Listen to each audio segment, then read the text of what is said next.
Bonjour chers conspirés, je suis votre frère Bertin Bahaya. Les nouvelles se suivent, se bousculent, s'enchaînent. Elles sont de moins en moins bonnes, partout, et partout au monde alors.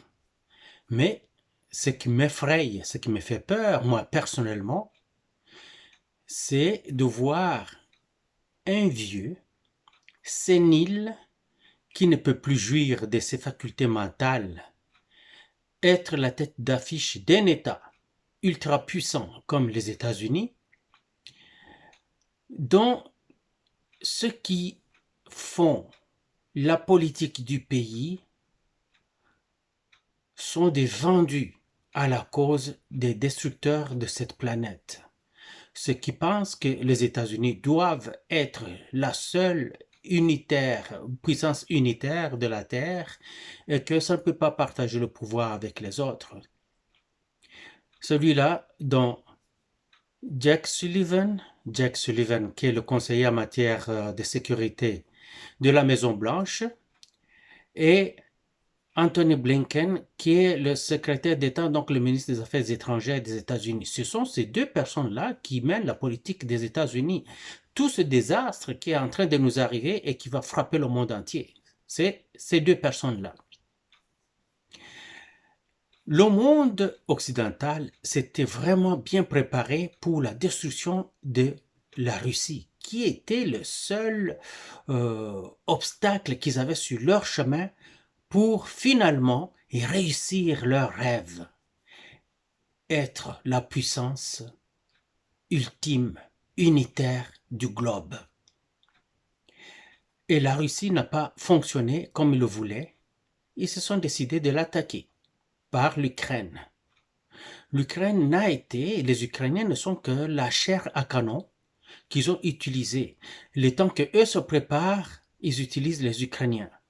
Et quand les Ukrainiens sont tous passés par la chair de canon et qu'il n'y en a plus, ils ont pris les enfants de ceux-là qui sont au front. Ces enfants-là, on les prend de force, on les envoie, et aussi, ils ne reviennent plus. Les forces de l'OTAN passent eux-mêmes à l'attaque. Ils sont en train d'attaquer la Russie. La première attaque qu'ils font, la Russie a riposté en envoyant Oreshnik, qui est le missile là, balistique hypersonique qu'ils ont envoyé sur l'Ukraine. Ce qui a étonné les Ukrainiens, c'est de voir, oui, ce missile a visé une usine de fabrication de missiles là-bas en Ukraine. Ils ont entendu un bang, mais qui n'a pas été suivi d'une explosion du tout. Ils se sont dit, quelque chose s'est passé, on a entendu l'impact, mais l'explosion n'y a pas été entendue. Quand ils sont allés voir, ils trouvent que l'usine a disparu. L'usine s'est comme volatilisée. Ça a été une arme qui a gelé le sang dans le dos des Occidentaux. Au lieu de faire marche arrière et de se dire non, on n'est pas de taille à se battre contre la Russie, ils s'en foutent. Et ils lancent une deuxième vague d'attaque contre la Russie. Et la Russie a dit, la contre-attaque arrive, attendez-y. C'est que la Russie, la première fois, envoyait une arme qui n'avait pas d'ogive nucléaire dessus, mais je pense que cette fois, il y aura d'ogive nucléaire sur le Oreshnik. Et ça ne va pas être beau du tout. Mais qu'est-ce que les Européens, les Occidentaux vont faire après cela? Ils vont lancer des missiles avec ogive nucléaire sur la Russie, qui va répliquer avec beaucoup plus de puissance militaire. Mais où est le problème? Le problème, c'est que les États-Unis, incluant ses vassaux européens et amis aussi, dont le Japon, la Corée du Sud, l'Australie, la Nouvelle-Zélande et tous les autres États qui sont vassaux et amis aux États-Unis, pensent qu'ils peuvent faire disparaître la Russie et survivre. Or, la doctrine russe de défense a changé. Le président Poutine avait dit, la Russie va exister avec vous. Sinon, elle n'existera pas avec vous. Que cela veut dire? C'est la destruction de l'autre aussi. Ils vont vouloir détruire la Russie, mais la Russie va se laisser détruire en détruisant les assaillants. C'est un scénario qui n'est pas beau du tout. Les médias sont en train d'endormir les gens comme s'ils avaient... Parce que les Américains ont fait un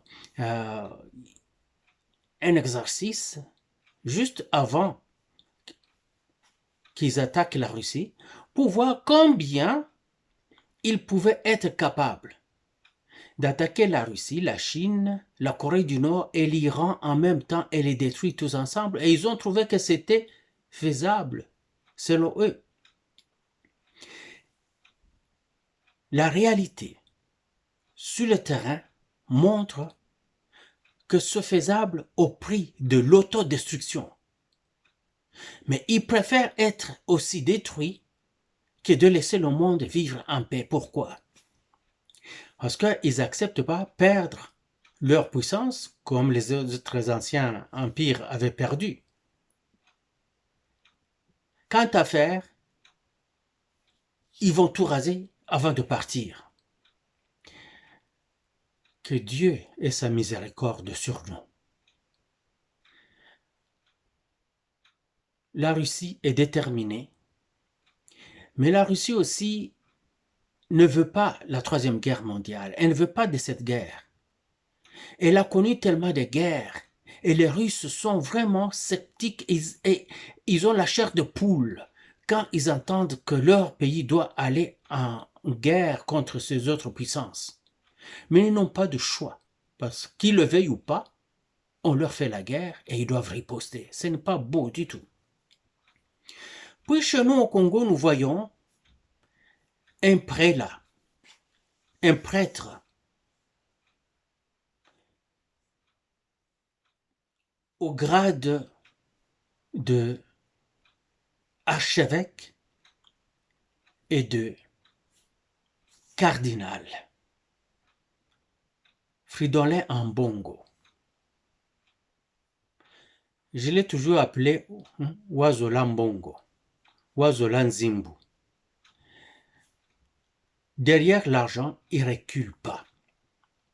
Le fait que le ministère de l'enseignement ait pu détecter des fausses écoles, des écoles fictives, donc enseignants et étudiants fictifs, qui appartenaient à l'Église catholique, et qu'on les ait annulés, il a perdu cette source de revenus qu'il avait pendant plus de 20 ans avec l'ancien gouvernement de Kabila, le Rwandais.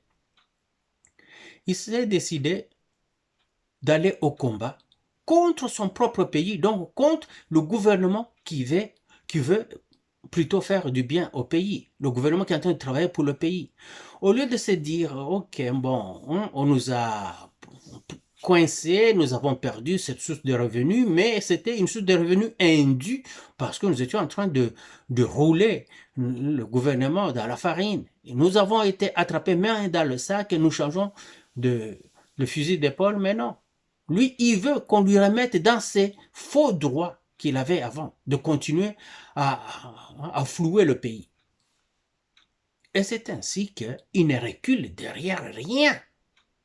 Il ne recule devant rien, voulais-je dire, pour mettre le pays à genoux. Il veut que le pays soit détruit. Parce que lui, en Bongo, ne reçoit plus l'argent qu'il recevait par des moyens frauduleux. Jusqu'à aller au Rwanda. Oui, on comprend que c'est lui le représentant d'Afrique centrale au Japon, au Vatican. Il peut aller dans n'importe quel pays d'Afrique centrale pour des missions pontificales. Mais ce n'est pas ça qu'il fait. Pour des missions sacerdotales, je voulais dire. Mais ce n'est pas ça qu'il fait. Lui, il va là-bas. Il arrive dans un pays qui est auteur d'un génocide dans son pays d'origine, je veux parler d'un Bongo, il ne s'attaque pas à ce pays-là, mais il préfère s'attaquer à son pays d'origine, à lui, chez l'ennemi. Vous pensez qu'est-ce que le Rwandais disent? Le Rwandais ne l'apprécie pas. Le Rwandais disent, mais c'est un pays foutu. Regarde ce pré-là, qui arrive ici, au lieu de soutenir son pays, il est avec nous, de notre côté. Moi, je me dis, vous savez, il y a eu un cardinal au Mexique, le pays Mexique de l'Amérique du Nord, qui avait été abattu en pleine rue par des Mexicains, juste parce qu'ils ont découvert qu'il était de mèche avec le cartel de la drogue, et que donc tous ces morts mexicains tués par ces différents cartels de drogue étaient victimes de la politique ou des actes de ce cardinal-là. Ils l'ont achevé en pleine rue. Allez le regarder. Vous allez sur YouTube, écrivez archevêque tué au Mexique. Vous allez trouver qu'ils en tuent et ils en tuent et ils en tuent. Ils tuent aussi des prêtres parce que les prêtres étaient dans le coup. Nous, il va revenir chez nous après qu'il ait fait ça dans notre pays et passer. Il va dire non, je ne pouvais pas, c'est pas pour ça que j'étais au Rwanda, j'étais là pour des missions sacerdotales.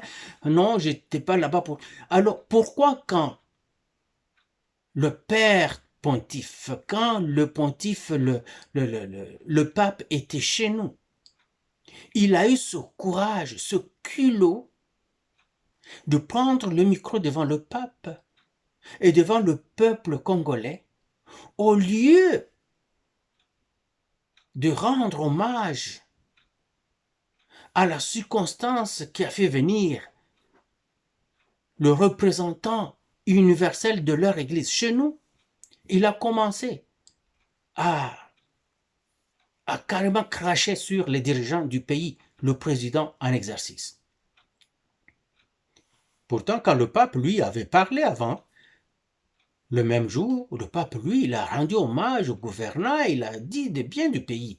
Il pouvait, Mbongo pouvait avoir ne fût-ce qu'une petite gêne, se garder une petite gêne et dire non, non, non, non, ok, je ne vais pas aller là parce que le pape lui-même n'a pas fait cela. Mais Mbongo ne pouvait pas se retenir. Il déteste le président Tshisekedi plus qu'il n'aime le Congo. Il déteste le président Tshisekedi plus qu'il ne peut oser aimer les Congolaises et les Congolais.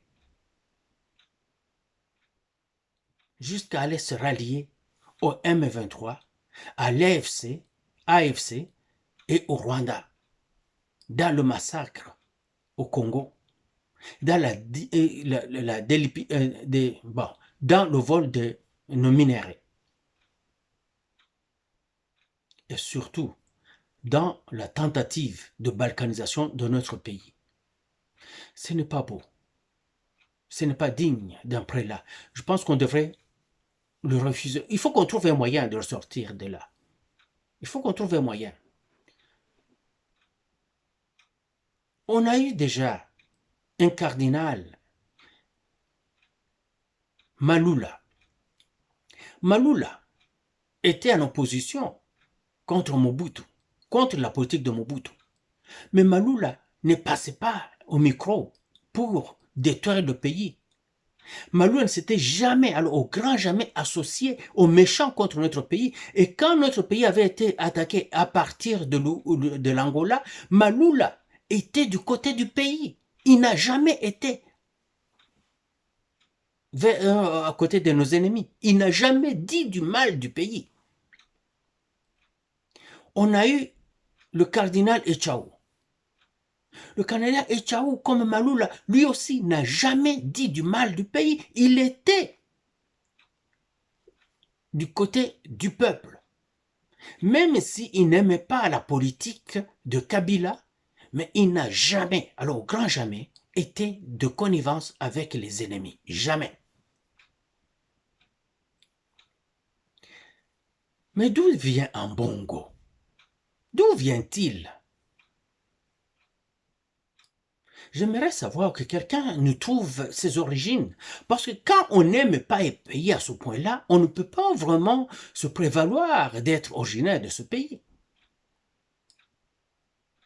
Les Russes sont en train de se débarrasser de certains Russes qui font mal à leur pays. Évidemment, la Russie a commis aussi beaucoup d'erreurs. Quand le président Poutine était en train de vouloir affaiblir le gouvernement de Kiev en Ukraine, il a dit tout Ukrainien qui veut immigrer en Russie est le bienvenu. Ils sont tous venus. Bon, ils sont tous venus. Beaucoup sont venus. Et nombreux parmi eux étaient des infiltrés, des Ukrainiens qui n'aiment pas la Russie, qui sont entrés en Russie. D'où vous voyez certaines attaques quelque part qui se font dans Moscou, les drones qui viennent de quelque part, les missiles antiaériens ne les ont pas vus parce qu'ils ne sont pas venus d'en dehors des frontières. Ils étaient en Russie. Ils sont là, parmi cette vague-là, des gens qui sont venus demander asile en Russie. Et pourtant, ils viennent pour faire du mal aux Russes. C'est ainsi qu'ils tuent des Russes là-bas. Des généraux, des colonels sont tués par ces Ukrainiens-là qui sont dissimulés dans la population, qui étaient venus comme des gens qui voulaient immigrer et quitter l'Ukraine, venir en Russie. Ça a été une grosse erreur du président Poutine. Et il paye le prix. Les Russes payent le prix de ça aujourd'hui. Mais au moins eux, ils ont les moyens de se défendre et ils sont en train de se défendre.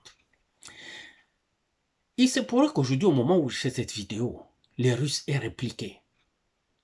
Mais ça va être une escalade sur escalade. Les forces de l'OTAN sont en train de se préparer. Tout ce temps, toutes ces années, depuis 2014, c'était une attaque contre la Russie qui se préparait. Je sais que la Russie va se défendre et que ça va être un carnage de deux côtés. Et la Russie gagnera. Quand elle aura gagné, elle sera quand même pas mal amochée. Le but des Occidentaux, c'est de faire cela à la Russie parce que leur cible primaire, c'est la Chine.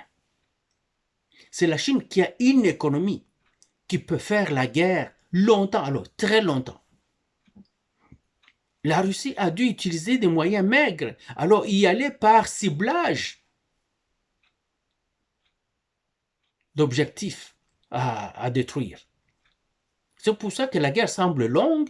Aujourd'hui, on voit toujours des Ukrainiens qui sont dans leur ville, à Kiev, qui vont au cinéma, qui vont au restaurant, les maisons ne sont pas détruites. Il n'y a rien comme l'Amérique a fait quand l'Amérique attaque un pays. Il va juste pulvériser le tout. Regardez ce qu'Israël fait à bande de Gaza, au Liban du Sud. C'est tout pulvérisé. Mais les Russes ne font pas ça aux Ukrainiens parce que pour eux, les Ukrainiens sont leurs frères. Ils suivent seulement des cibles militaires. Quand ils les détectent, ils les détruisent. Quand ils les détectent, ils les détruisent. C'est tout ce qu'ils font. Ils évitent de tuer des civils. C'est pour ça que tu peux voir, après une guerre de 2 ans, il y a moins de morts en Ukraine qu'il y en a eu morts à Gaza en un mois, tués par des Israéliens. Alors, l'arme olorechnik que les Russes ont lancée a étonné tout le monde. Comment ce missile-là pouvait atteindre l'objectif, le pénétrer, au lieu de l'exploser, mais l'imploser. Donc, l'explosion, c'est de l'intérieur vers l'extérieur. À ce moment-là, on voit des éclats, on voit un grand champignon. Il y a une onde de choc incroyable. Mais ils ont fait comme... Donc ça rentre, ça aspire le tout et ça écrase le tout sur place, sans qu'il n'y ait de déflagration incroyable. C'est ainsi que les voisins de cette usine-là se sont retournés. Ils disent, hein, l'usine a disparu.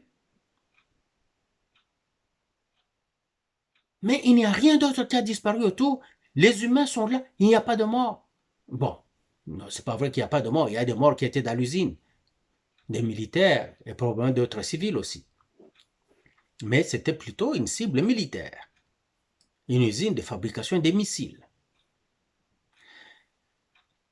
Cette arme-là, seule la Russie l'a. Et comme disait le président Poutine, peut-être que dans un an, il y aura d'autres puissances qui l'auront, mais quand ils vont atteindre ce niveau-là, la Russie aura déjà atteint des niveaux supérieurs de la même arme. La guerre qui arrive, c'est le type de guerre inutile. Pourquoi inutile? Parce qu'il n'y aura pas de gagnant. Ils vont tous s'entretuer.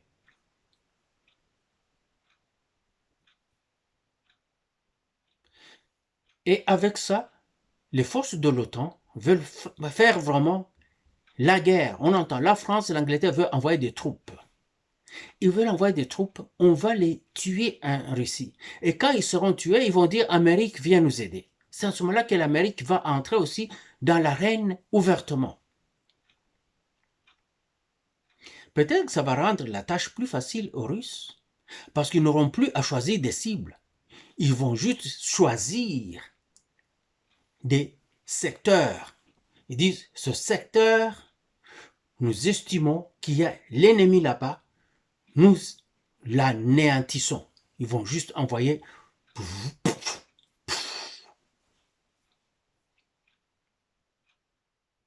Je pense que c'est ce qui va se passer. Et un pays comme le Rwanda, minuscule qu'il est, avec une minuscule armée, dont les forces d'élite avec beaucoup d'expérience sont déjà mortes au Congo, mais qui continue à nous mettre mal à l'aise. Comment cela est possible? C'est juste parce que ce pays-là est soutenu par les Occidentaux. Et nous sommes soutenus par personne parce que nous ne voulons pas. Ozana Bitumba, adversaire na yo azana baninga o ba ye kosalisa ye na kobundisa yo. Mais yo lobi, ngai na kobundaka nga moko. Mais okosila mino na monoko. Yo pe benga baninga ti. Biso pe to benga baninga. Tozana biloko bango bakoki kolia, o tokoki kopesa bango po babundela biso. Et pourquoi tozo benga bango te? Parce que d'une manière ou d'une autre, que nous le veuillions ou pas, les Occidentaux vont continuer à faire ce qu'ils font. Est-ce que Trump fera le contraire? Même quand il vous dit que lui, il vient pour faire la paix, ce n'est pas vrai. Parce que ce premier mandat, il avait dit la même chose. Il avait été voté au premier mandat parce qu'il avait dit que lui, il va arrêter la guerre en Irak et en Afghanistan et renvoyer les troupes à la maison. Mais qu'est-ce qu'on a fait? Et qu'est-ce qu'il a fait? Il a surarmé les militaires américains dans tous ces pays-là. Il a continué la guerre d'Obama en Syrie et en Libye, au Soudan. Il préparait une autre guerre contre l'Iran. Il est parti. Mais avant de partir, il a surarmé l'Ukraine, ce Trump-là. Et il y a des gens qui pensent que Trump va venir pour aider le Congo. Ben, ni du tout. Il vient continuer ce que les autres faisaient avant lui. Mais pour cette fois, il aura un intérêt lui aussi dans ça. Regardez les gens qui sont autour de lui. Elon Musk, Monsieur Véhicule électrique lui-même. Il avait dit qu'ils allaient fabriquer des batteries avec la RDC et la Zambie. Il nous a menti, non? Ce n'est jamais arrivé jusqu'à son départ. Son successeur ne l'a pas fait non plus. C'est parce qu'il vise ces mines-là, il revient, il va faire exactement la même chose, mais cette fois, il n'a plus à aller par deux chemins, il va y aller tout droit. Pour les prendre, parce que c'est ça qu'il cherche. Il peut donner ça à Elon Musk qui en a besoin. Trump ne se gêne jamais. Il a pris le mont Golan, un territoire syrien qu'il a octroyé à Israël. Juste comme ça, Israël l'a pris. Même si ce n'est pas reconnu par la communauté internationale, mais les Américains s'en foutent. Personne ne va changer ça. Il a pris le Sahara oriental, oui, le Sahara oriental, je pense, oui, qu'il a donné au Maroc, au détriment d'autres pays là-bas. C'est là le conflit entre l'Algérie et le Maroc. Mais Trump s'en foutait. D'autant plus qu'il voulait seulement que le Maroc soit en paix avec Israël. C'est ce qu'il veut. Parce que sa fille a épousé un juif israélien qui s'appelle Kouchner. Et ce russe israélien, c'est lui qui menait la politique étrangère de Trump quand il était président. Son beau-fils, il était à la Maison Blanche. Kouchner et sa fille Ivanka. Mais Nzambe Alalakate, il y a des choses bizarres qui se passent. L'autre fille de Trump, Jennifer, je pense que c'est Jennifer. Jennifer a épousé un Libanais. Maintenant, Trump a deux pays antagonistes, le Liban et Israël, dont les filles épousent les hommes de ce pays-là. Que va-t-il faire? Va-t-il armer Israël pour qu'Israël continue à détruire le Liban, ou il va armer le Liban pour que le Liban détruise, se batte contre Israël, ou Odo va dire arrêtez de faire la guerre, je vous arme, détruisez l'Iran et la Syrie. Trump n'est pas un enfant de cœur. Je vois déjà où est-ce qu'il s'en va, lui.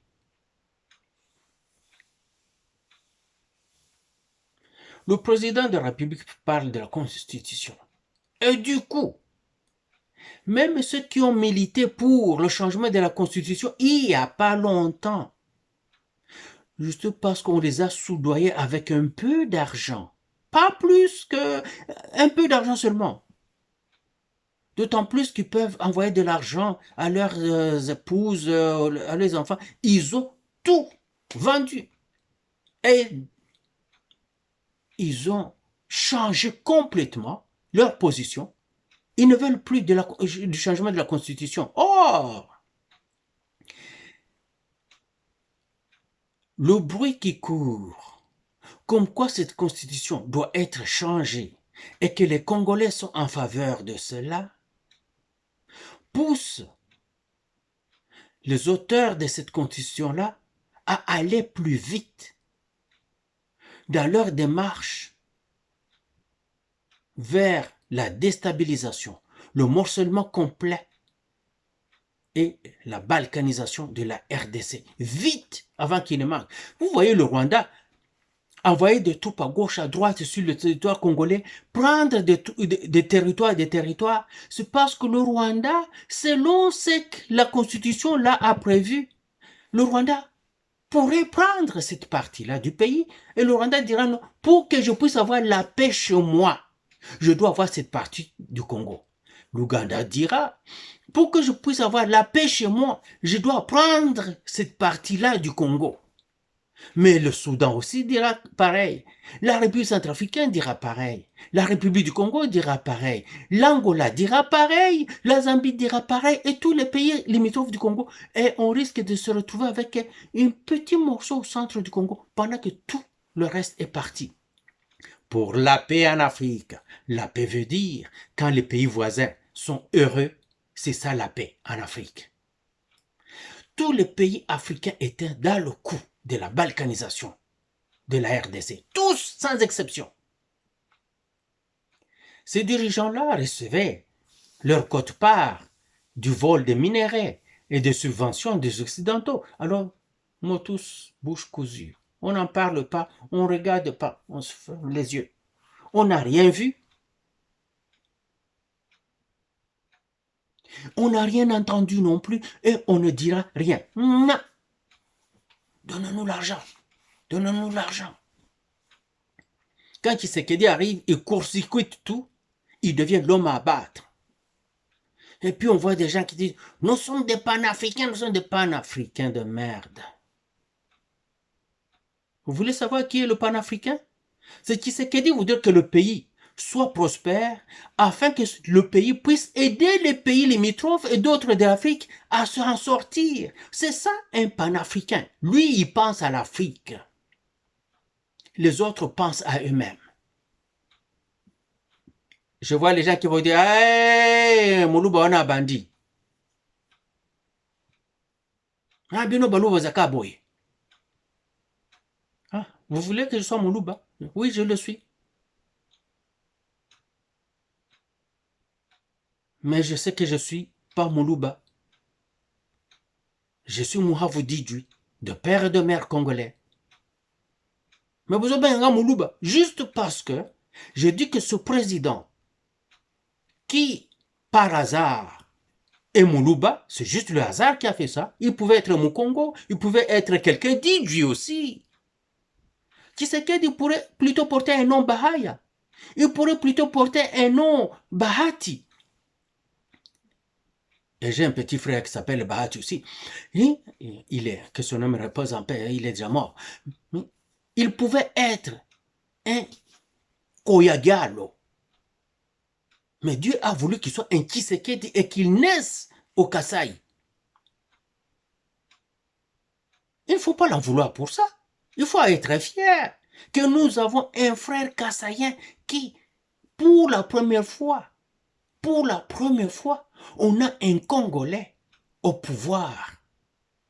Pour la première fois, on a un Congolais. Parce que l'autre qui était là n'avait pas fait longtemps, on l'a sorti de là, c'était Kassavoubou. Alors, pour la première fois, on a un Congolais, un vrai, qui n'a peur de rien, qui n'a peur de personne. Il veut aider le pays et le sortir de la merde. Pour la première fois. Il n'a pas de soutien. Même des siens. Ça m'étonne.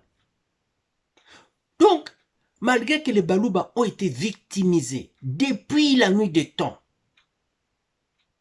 ils ont été mis en quarantaine depuis la nuit des temps. L'occasion pour eux de diriger le pays est là, d'aider leurs frères et de dire, regardez, le pays est là aujourd'hui. Grâce à nous, nous travaillons et nous montrons au reste du Congo et de Congolaises et de Congolais que grâce à nous, leurs compatriotes, que Kassaïens et de surcroît Louba, nous sauvons le pays, nous qui avions été rejetés par les anciens dirigeants, nous qui avions été vilipendés par tout le monde. Au lieu de faire cela, ils sont en train de le mettre le bâton dans le roue. D'où vient cette race de Louba-là? Nous, on croyait qu'ils étaient solidaires. Moi, vraiment, en grandissant, j'ai grandi chez eux, j'ai grandi dans leur maison. Ils m'ont donné à manger, ils m'ont donné à boire, ils m'ont élevé, les Balouba, les Kassaïens. Mais cette solidarité que je croyais, moi je croyais qu'ils étaient solidaires, hein, qu'ils se mettraient ensemble pour affronter le mal ensemble. Mais dès que leurs frères accèdent à la magistrature suprême, ah oh, Banakwa Baloge. Mais regardez quand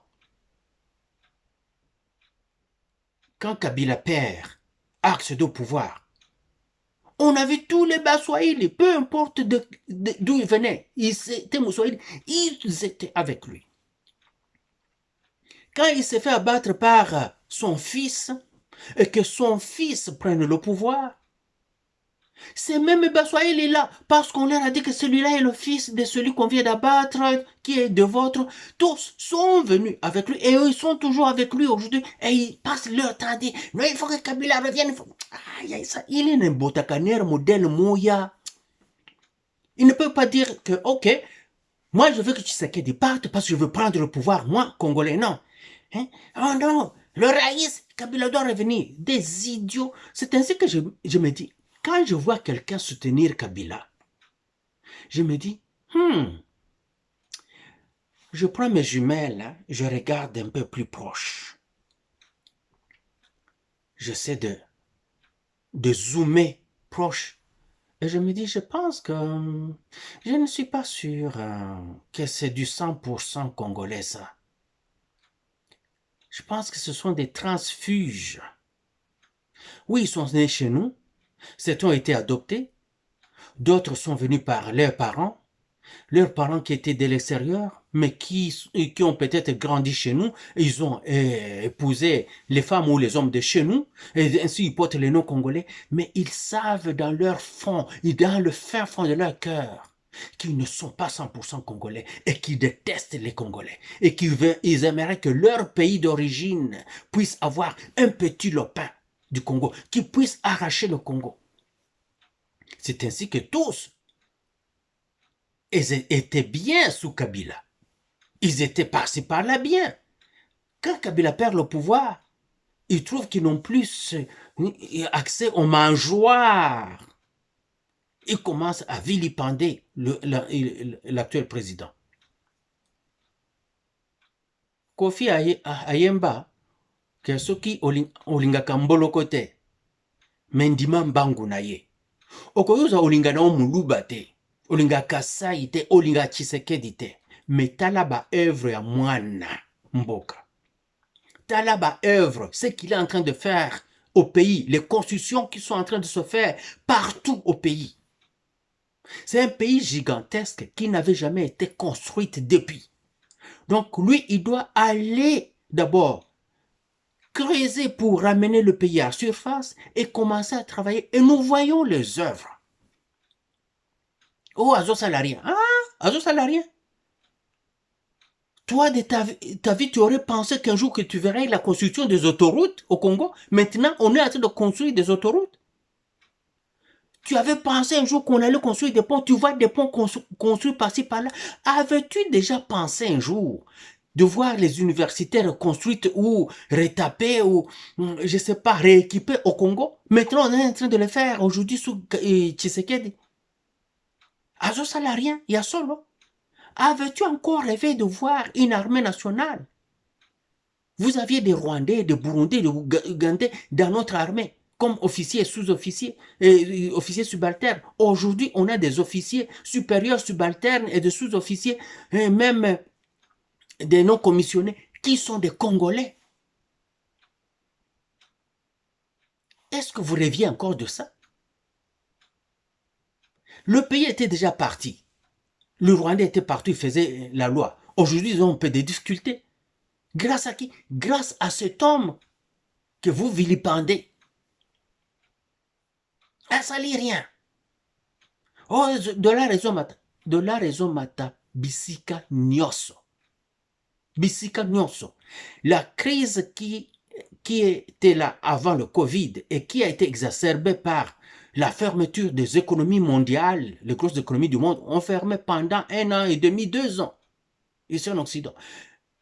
Ils ont continué à payer les gens, mais ils prenaient l'argent, ils prenaient des dettes pour payer les administrateurs et les gens des business. Mais les dettes du pays sont montées. Et qui vont payer ces dettes-là, vous pensez? Ce sont les habitants du pays, non? C'est nous qui payons ces dettes. C'est inscrit sur mon numéro d'assurance sociale que j'ai cette dette-là. Plus de 1000 milliards de dettes du Canada. C'est nous, les 37 millions de Canadiens, nous partageons ça à parts égales. Donc nos enfants vont payer ça et leurs enfants. Si un jour on serait capable. Les États-Unis ne sont plus capables de payer leurs dettes. Ils sont rendus à 38 trilliards. C'est ce qu'ils aiment dire en anglais trillions. C'est trilliards. 38 trilliards de dollars de dettes. Vous pensez qu'ils vont payer ça? Ils ne vont pas payer. Qu'est-ce qu'ils vont faire? C'est pour ça qu'ils font les guerres pour détruire les autres pays, aller voler les richesses des autres pays afin de survivre. Mais c'est un pays en faillite, les États-Unis. C'est un pays en faillite. C'est ça, comme Mutuamakasi à quartier, qui vit bien chez lui, parce qu'il entre dans toutes les maisons pour prendre de force ce que les autres maisons ont, il y amène chez lui. Alors ses enfants se nourrissent bien, ils sont bien. Vous croyez que... Non, il tue pour nourrir sa famille. Il est endetté jusque-là pour nourrir sa famille. Alors quand il ne peut plus payer la dette des gens, il va seulement tuer ses créanciers. Il va juste payer ceux qui lui ont prêté l'argent. C'est ce que les États-Unis font. Et pour cette fois, ils ont trouvé quelqu'un qui résiste à se faire tuer, c'est la Russie. Voilà la difficulté que nous avons aujourd'hui.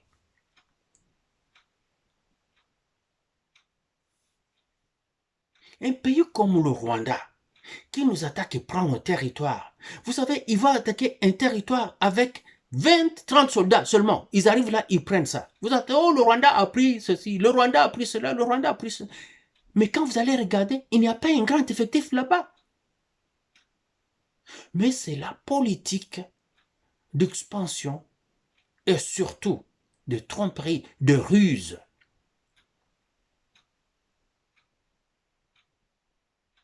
Nous qui avons la population et nous avons l'effectif, nous ne comprenons pas comment combattre le Rwanda. C'est nous qui devrions les faire tomber dans nos pièges parce qu'ils sont un petit effectif. Nous allons leur créer des corridors par lesquels ils passent croyant nous poursuivre dans ces corridors et quand ils arrivent sur un site comme ça, un territoire, on les coince là-bas, on les élimine. C'est ainsi que les Russes ont exterminé l'armée ukrainienne.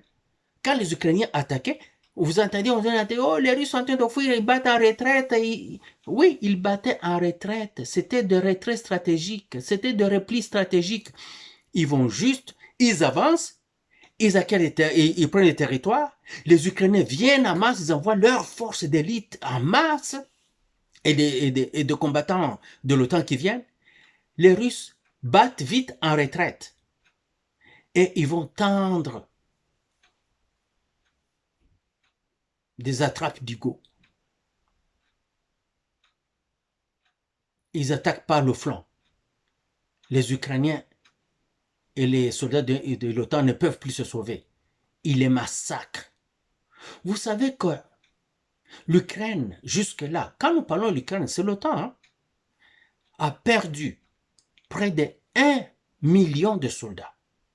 On vous ment. On vous dit, non, l'Ukraine, jusque-là, a infligé 35 000, 40 000. La Russie a perdu plus de 200 000 hommes. Ah oui, quand la décompte finale se fera, ça va vous étonner. Pourquoi les autorités ukrainiennes sont en train de demander aux pays étrangers, partout où se sont réfugiés les Ukrainiens, de les attraper et les retourner dans leur pays pour qu'ils aillent fournir du personnel à l'armée? C'est parce qu'ils n'en ont plus. Ils n'en ont plus pourquoi? Est-ce qu'ils se sont juste cachés comme ça, ils ont disparu dans la nature? Non, ils sont tombés au combat. Contre qui? Contre les Russes. Parce que les Russes les font tomber dans des pièges et les éliminent. C'est ce qu'on devait faire. Le Rwanda, quand il tire sur le Congo, c'est un tir dispersé. Parce que lui, il est un point focus petit qui doit tirer dans un arc de tir beaucoup plus grand, qui est le Congo. Mais nous, le Congo, quand nous allons tirer, nous allons faire un tir groupé, parce que nous sommes nombreux. Alors chacun de son côté tire sur la même cible. C'est un tir qui est groupé. Ça vient comme ça. Mais le Rwanda, lui, il doit tirer comme ça. Donc, si nous voulons tirer sur le Rwanda, nous allons l'exterminer. Pourquoi on ne peut pas l'attaquer par-ci, par-là? C'est là qu'on doit se poser des questions sur les gens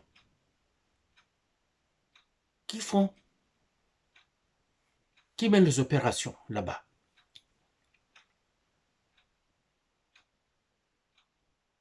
Les généraux Chirimwami, les Falsi Kabwe. Il faut se poser des questions.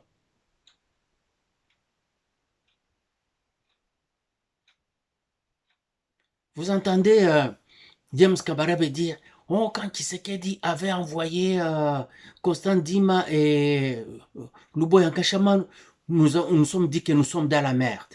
Il fallait alors tout faire pour que ces gens-là partent, afin que les nôtres viennent. Fall. F-A-L-L. C'est un nom purement sénégalais. C'est Wolof. Wolof sénégalais. Fall.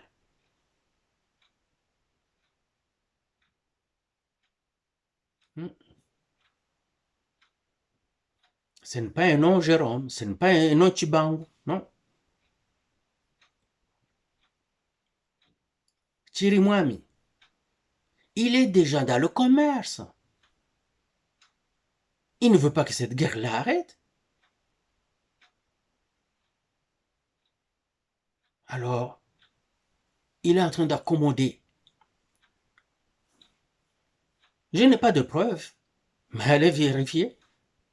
Quand vous voyez une guerre s'éterniser comme ça, sans que les troupes au combat n'avancent ou n'infligent des défaites, ne fût-ce que tactiques à l'ennemi, et que l'ennemi vous inflige des défaites tactiques, non seulement tactiques, mais aussi opérationnelles, sur votre territoire, vous qui êtes nombreux, il faut se dire qu'il y a quelqu'un quelque part qui travaille avec et pour l'ennemi. Et les Russes ont trouvé des généraux comme ça chez eux. Ils les ont tous attrapés les uns après les autres. Ils sont tous en train de pourrir en prison. Beaucoup. Des colonels russes, ils sont en train de pourrir en prison. Et ils ne font pas de blagues là-bas. Nous, on laisse tout le monde tranquille.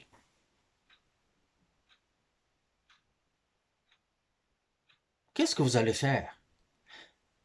Quand ces étrangers qui ont pris des grands territoires chez nous, ils se sont retranchés et fortifiés leur retranchement.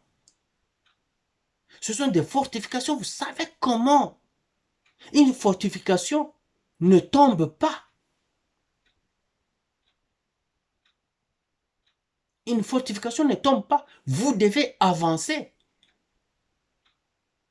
Vous devez aller tuer l'ennemi, lui arracher les fortifications, prendre possession des fortifications là, parce qu'elles ne tombent pas, l'ennemi ne peut pas les abandonner. C'est là son seul salut, c'est là son cocon. Vous ne pouvez rien. Ça demandera qu'on négocie avec le Rwanda. Et qu'est-ce que le Rwanda nous demande? Il nous demandera même plus qu'il a aujourd'hui.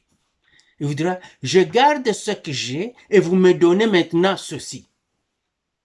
De la même manière que la Russie va dire aux Ukrainiens, parce que les Ukrainiens, qu'on veuille ou pas, à un moment, ils vont trouver qu'ils se sont fait avoir par l'Occident et qu'ils ont tout perdu à cause de l'Occident.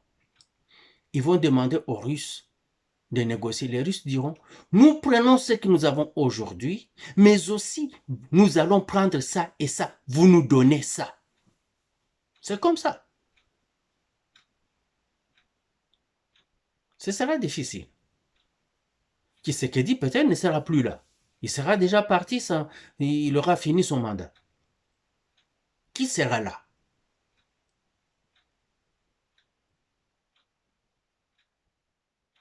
Il y a un pasteur dans une prédication qui parle des gens qui sont en train de faire des détournements de fonds. Tout le monde se retourne, prend le message, parce que c'est l'église du président Tshisekedi qu'il est en train de parler du président Tshisekedi. Non, il ne parle pas du président Tshisekedi. Par contre, vous allez l'entendre, il dit qu'un frère à nous qui a été élevé à des responsabilités élevées de ce pays, il n'a pas dit c'était qui, m'a confié qu'un autre frère qui était ici, dès qu'il est arrivé en position de gérer l'argent, il a oublié Dieu. Tshisekedi ne gère pas l'argent du pays. Il faut aller regarder qui gère l'argent du pays. De qui il parle? Quand il dit, oh, vous allez, le peuple d'abord ne sera qu'un slogan. Il ne fait pas allusion à Tshisekedi, il fait allusion à ces gens-là qui étaient supposés travailler pour le peuple Parce que toute leur vie, ils n'ont crié que ça. Et qu'ils ont, ils ont occupé ce poste-là parce qu'ils allaient faire la politique du peuple d'abord et qu'ils ne font plus ça. Mais les gens ont dit, oh, Azo Panza Tshisekedi, est-ce que vous écoutez les messages? Est-ce que vous payez attention? Non, vous n'êtes pas idiot parce que vous avez quand même un cerveau. Et je peux dire que vos cerveaux sont quand même avertis parce que vous êtes instruits. Vous êtes diplômé d'université, pour la plupart. Mais quand vous allez interpréter ça comme ça, c'est par méchanceté. Parce que vous voulez garder un narratif qui vous arrange vous. Vous croyez qu'avec ça, le peuple va cracher sur Tshisekedi? Le peuple sait que Tshisekedi ne gère pas le pays. C'est le Premier ministre qui gère le pays. C'est le Premier ministre qui gère le gouvernement. C'est les gens du gouvernement qui ont les finances entre leurs mains. C'est eux qui touchent l'argent. Ce n'est pas le président de la République. Donc, ce n'est pas le président de la République qui va quintupler, septupler une facture. Une route qui devait se construire à 1 million, vous dites que c'est 7 millions. Ce n'est pas le président parce que lui ne fait pas cela. C'est que c'est quelqu'un d'autre. Mais vous refusez d'entendre ça comme cela. Parce que Boyini Moulou Bawana, lui au moins qui est en train de travailler pour le pays.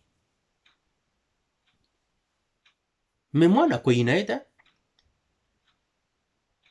je suis un peu déçu de voir que il refuse d'avoir du mordant.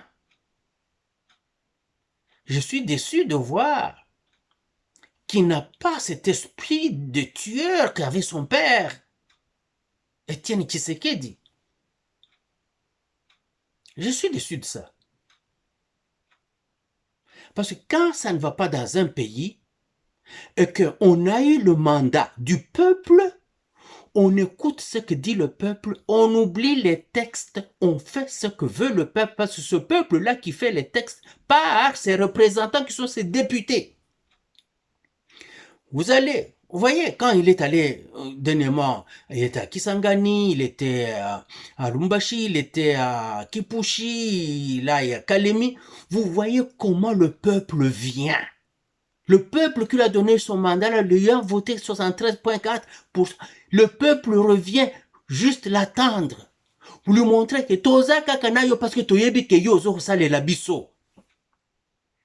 Avec ça, monsieur le président, menga na kolongwa place wana nazobeta bakata ya danger donc. Mais je vais appeler le Premier ministre, lui dire ça. Et je vais utiliser les médias. Mais les médias avec qui? Avec Patrick Mouyaya? Non. C'est avec Lambert Mende qu'on fait des choses comme ça. C'est avec Lambert Mende qu'on fait un travail de communication. Pas avec Patrick Mouyaya. Il peut retourner lire le journal télévisé. Ou on peut lui donner un poste administratif quelconque. Mais pas un poste politique. On donne ça à Mende Omalanga. Lui aussi, je ne le connais pas. Je n'ai aucun lien avec lui. Vous voyez? Aïe. Alors, vous me direz, comment ça se passe?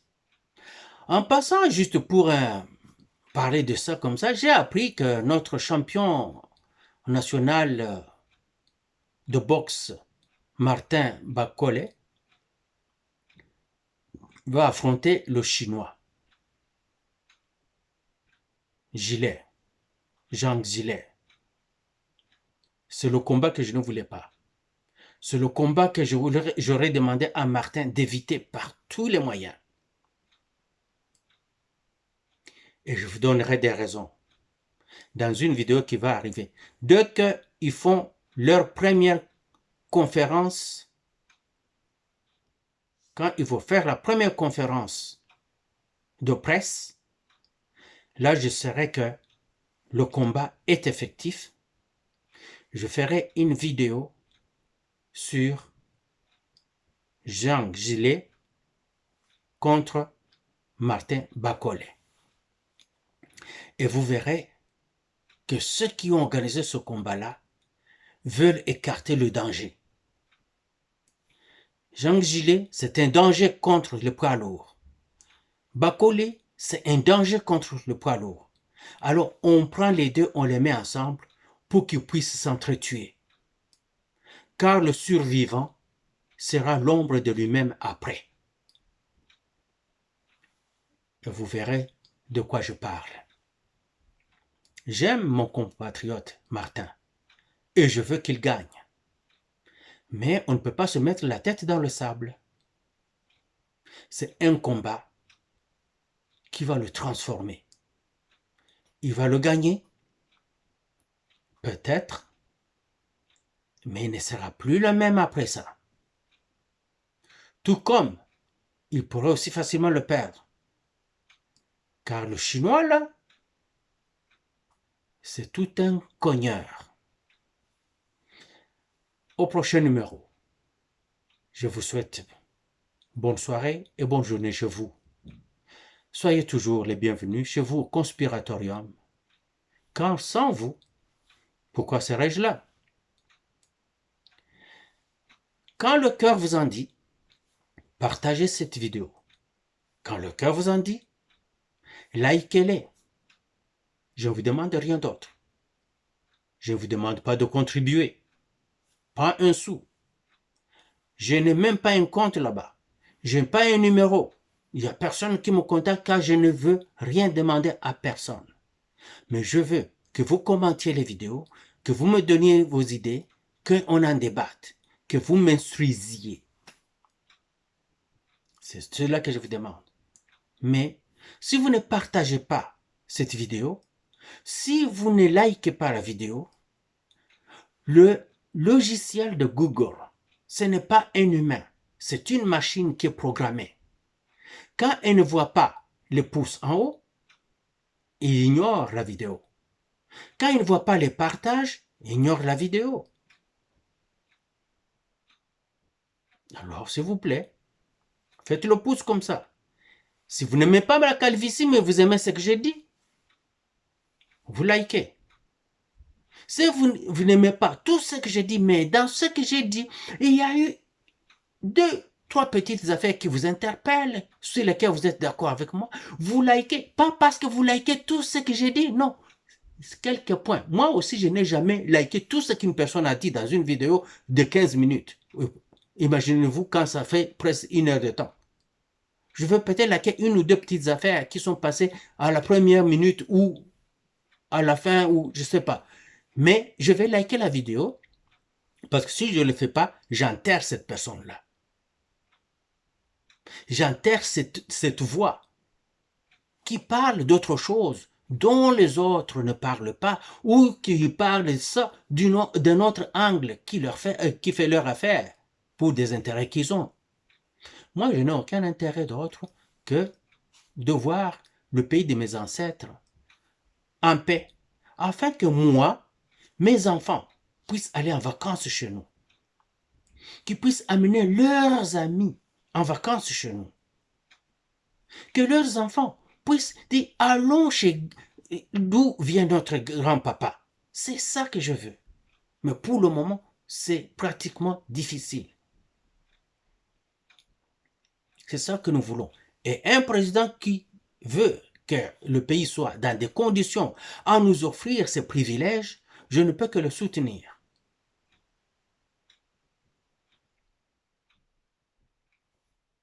C'est de pur hasard qu'il est Moulouba, de pur hasard qu'il est Kassayen. Il aurait pu être un Mokongo, un Bazamanteke, il pouvait être un Mondibou, il pouvait être un Kanyoka, il pouvait être un Mobemba. Alors, il est de ce côté-là, de notre pays, soutenons-le, c'est tout.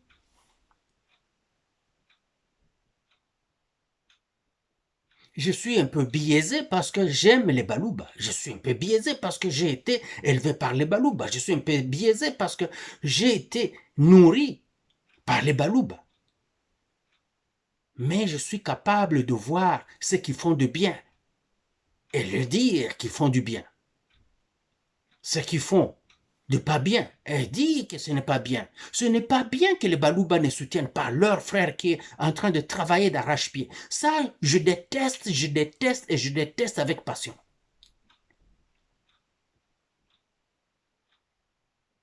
Vive la RDC, les Congolaises et les Congolais, et vive le président Tshisekedi. Hurrah!